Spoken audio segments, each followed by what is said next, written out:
Welcome to my YouTube channel, Live a Little, Love a Lot. My name is Aditi Gupta, and here I am to bring to you the story for the month of February.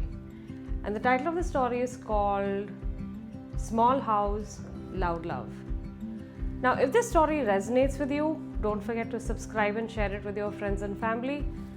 Take a seat, relax, grab your cup of coffee or tea, whatever you want to drink, and I'm going to start reading.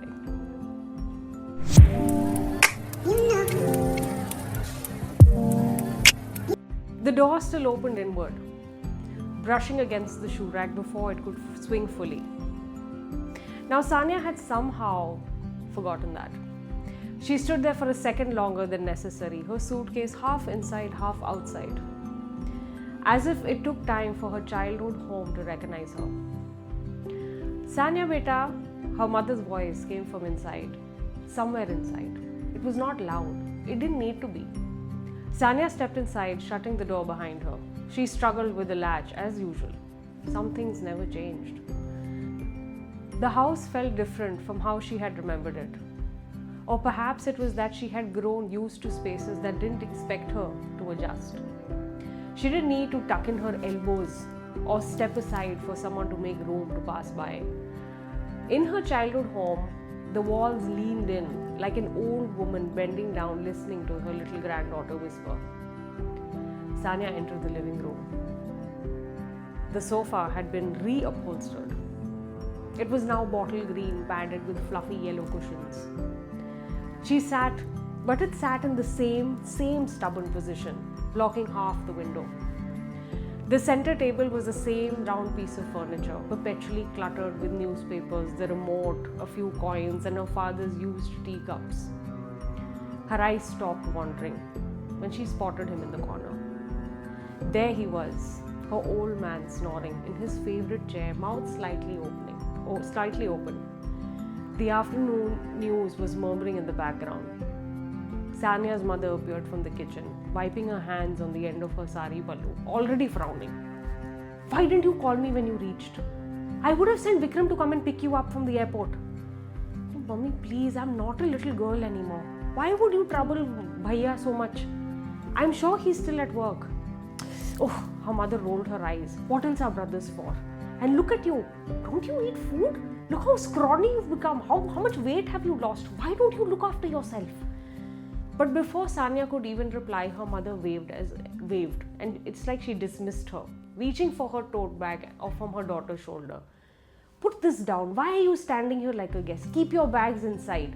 I need the place organized. The extended family is going to be coming soon, and so are your cousins. Now, inside meant the bedroom.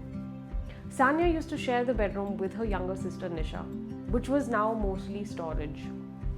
The corridor was narrow enough that they had to walk single file. She waited for her mother to take the lead, her bangles clinking softly against the wall as she passed. They walked by the kitchen. It was alive. Food preparation was at full swing. The pressure cooker was hissing on the stove. Another pan was on simmer with onion tomato puree. The blender was mixing fresh chutney, dhania wala chutney. And it all smelled so tantalizing. Sanya could already feel her tummy rumble. Towards the end of the kitchen, the balcony door was open, and her neighbor's television bled into the afternoon, indistinguishable from the family's own sounds. Sanya heard the phone ring from a distance. She heard the cry of a baby, the bark of a stray dog, the sound of impatient horns blaring. Sanya stood still, allowing it all to settle in. Now back in Bangalore, Sanya's home waited quietly for her. The doors opened wide. The rooms were large and spacious. Nothing was cramped and piled, So Sanya placed her bag near the antique wooden round table in the corner of her old bedroom. She saw her mother rush back to the kitchen, murmuring to herself, grumbling to herself, I hope ki प्याज टमाटर जलने नहीं चाहिए, जल्दी करो. Her thoughts were flooded with memories of the house. There used to be silence only when people weren't home or before anyone had woken up. Throughout the rest of the day, the house was filled with overlapping sounds, none of them apologetic. Sanya's elder brother Vikram used to be the first one to wake up after his parents. He had college in the morning. His alarm clock rang loudly and never stopped on its own. Many times he would hit the snooze button once, twice, sometimes even 3 times. Before he would slam the snooze button shut, he would swing his legs off the bed. His younger sisters Sanya and Nisha knew the rhythm of that sound. It only meant that they had 20 minutes before the bathroom had become occupied. Long term. There was only one bathroom, and it set the pace of their mornings. Each family member knew that if they missed their turn or if they were late, they just have to wait patiently. If they were impatient, they would knock. They would never argue about time, about water, about who had gone last. It was always such a smooth morning process. It was such a smooth routine. One family after the other, day in, day out. Sanya thought about the bathroom back in Bangalore. It was big enough to even fit a yoga mat inside, which was actually considered as a small luxury for her. She and her husband had separate bathrooms, a decision that was made early and with complete agreement. Their mornings overlapped neatly, and it spared them that quiet irritation of sharing mirrors and sharing time. Her bathroom was crowded in a deliberate way. Creams, lotions, face washes, toners, things she used, things she hardly used. It was all arranged by habit rather than order. A towel half flung, half folded. The mirror had carried faint marks which she never bothered to even clean or erase. Her husband's bathroom, on the other hand, was simple. One soap, one shampoo, one razor. Nothing like that needed to actually stay longer. It was not necessary. So the arrangement worked. Love, she had learned, did not require to share every space. But while growing up, Sanya and Nisha shared a smaller bedroom. Their beds used to be pushed close enough that their hands sometimes touched each other in their sleep. Nisha was the talkative one. She used to go on and on. She'd always have so much to share before sleeping. Sanya would pretend to be annoyed, but still wouldn't tell her sister to stop blabbering. Nisha would whisper stories, secrets, and every minute detail that came to her mind at that moment. Sanya had missed her sister's company tremendously after getting married.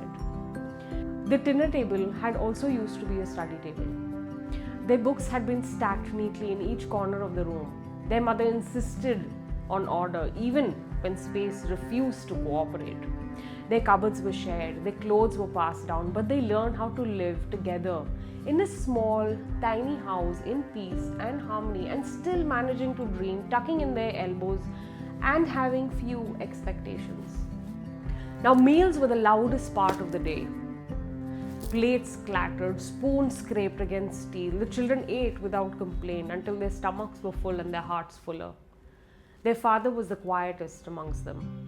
Their mother spoke enough for everyone, calling out reminders: finish your homework, don't waste food, turn off the extra lights in the other room, blah, blah, blah. She'd ramble on all day. Of course, there were fights. But fights had a different lifespan. They ended because there was no space for them to continue. Now, love arrived unannounced. Sometimes it distinguished itself as irritation, as routine, as insistence. It showed up in all small, kind ways. An extra portion of gajar halwa, a blanket pulled over you without asking, a favorite dish prepared more than usual, tea being made without request, and reminders shouted out from room to room. Privacy was a foreign concept, but love was not. So by the time Sanya got married, she started a new life with her husband in Bangalore. She realized how much of herself had been shaped by the noise. She only knew she wanted space. She wanted doors to be closed and stay silent behind. Now, little did Sanya know that silence, once earned, does not always feel like freedom. Initially, after moving to Bangalore, it felt like a relief. The newlyweds' rented apartment in Bangalore had doors that closed without protest and walls that held their ground. The room didn't listen. The walls didn't lean over and hear conversations. The kitchen remained untouched and silent unless Sanya invited it to speak. They could leave a book on the table and find it untouched for hours. Nothing needed defending. She learned the luxury of space quickly. She also learned how to live without announcing herself. She managed to sit alone without feeling watched. For a period of time, she mistook this for growth. Slowly, life settled into patterns. Workdays stretched longer, weekends arrived softly. Sanya and her husband started sharing the house with ease, each occupying their own spaces without effort. It felt matured, balanced. Their cupboards were organized, their beds were large enough that their hands never brushed against each other in their sleep. If Sanya woke up in the middle of the night, there was no one whispering in the dark. She told herself that possibly, this is how independence feels. Phone calls replaced shouting across rooms, messages replaced reminders, family news arrived in fragments. And when Sanya visited home occasionally, the noise overwhelmed her at first. But there were moments that made her realize that in her new life, it must have felt too calculated. When Sanya cooked, her hands automatically reached for plates. She always waited for someone to comment on the meal she had prepared, for someone to say something about the weather, about their day, or anything. It hit her even harder when no one asked where she was going, what she is doing, and what time she's even going to return, if she had to even step out in the evening. But there was nothing actually missing exactly. Everything was in place. Or it just seemed to be. Now, many times after a long day at work, Sanya missed the commotion. She missed the interruptions. She missed the chitter-chatter. A distant voice calling her name, footsteps she could recognize without seeing, the comfort of knowing that in the evening, even if she wanted to be alone, she would not be. Unknowingly, space had given her that freedom. But it also taught her what absence sounded like. So, now in her childhood home, by that evening, the childhood home had softened into itself. Her father woke up. He asked her questions about when she had arrived, and he nodded as if her answers satisfied him. He asked her about work, about his son-in-law, the Damaji. He asked her about the city, about the traffic, about her daily routine. Father-daughter were really bonding, and like always, he always listened attentively. His questions felt less curious and more like reassurance. It warmed Sanya's heart, as she knew that he still believed that she was in reach. Soon Vikram, the elder brother, arrived, carrying the outside world with him. Office complaints, phone calls, followed by grumbling and impatience. And over time, her elder brother had grown into the practical one. The one that always looked after the parents, who took responsibility, who managed the bills, who ran the house, and basically, he kept the show running. He wanted to move his parents to a bigger house, a better place, but the father refused to budge. Soon Nisha followed, louder than the rest of the family combined. She hugged Sanya tightly, her laughter filling the room, just like before. She spoke quickly about work, about friends, about nothing in particular. The house absorbed her easily. It always had. Sanya's mother moved around the house. She moved around the kitchen with the same certainty she always had, even though her steps were slower. The extended family arrived. The house was full of bursting. She didn't ask what anyone wanted to eat or what they wanted to eat. She already knew. Everyone helped, serve, eat, relish that delicious dinner mother had prepared with so much love. Dinner was crowded. Plates overlapped, elbows rubbed against each other. The television played in the background, which was mostly ignored. Conversations crossed each other without waiting for permission. Sanya listened more than she spoke. At some time, her mother placed more food on her plate without asking. She protested weakly. but her mother ignored her completely. Soon they gathered around the father. They made him cut cake and celebrated his 75th birthday. And as they all sat together, some on folding chairs, some on the couch, some on the floor, Sanya noticed how tired everyone looked. The noise had thinned. The house felt older, like it had learned to conserve its energy.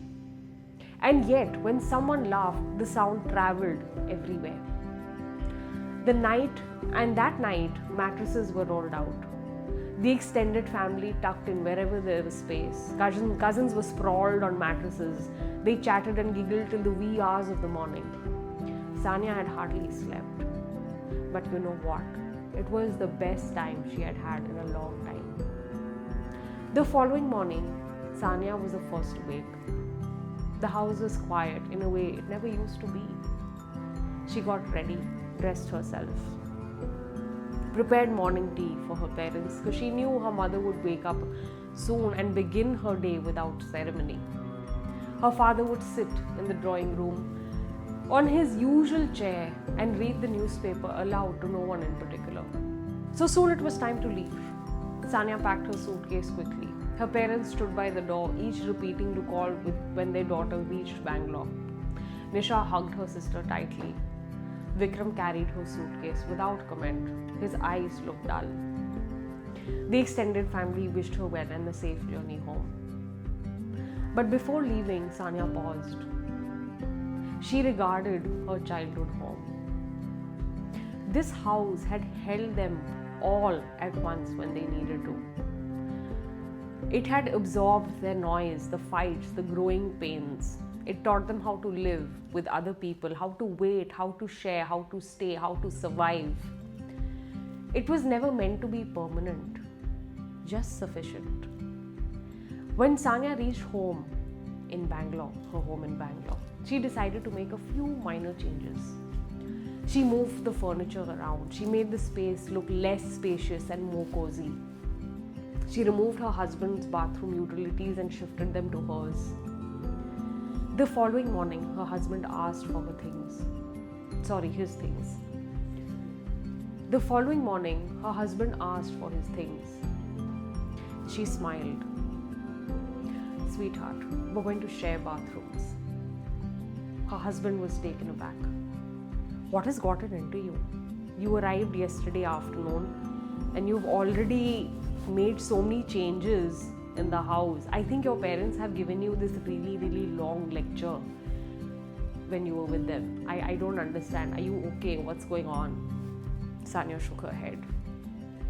I think, you know what? I think it's high time that we made our house into a home, into our home.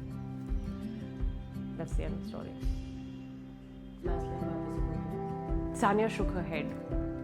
I just think it's high time that we made this house into our home. And that's the end of the story. If you liked it, don't forget to share, subscribe, be ready for the next one, and don't forget to share it with your friends and family. Why? Because it matters to me. Stay tuned. Take care.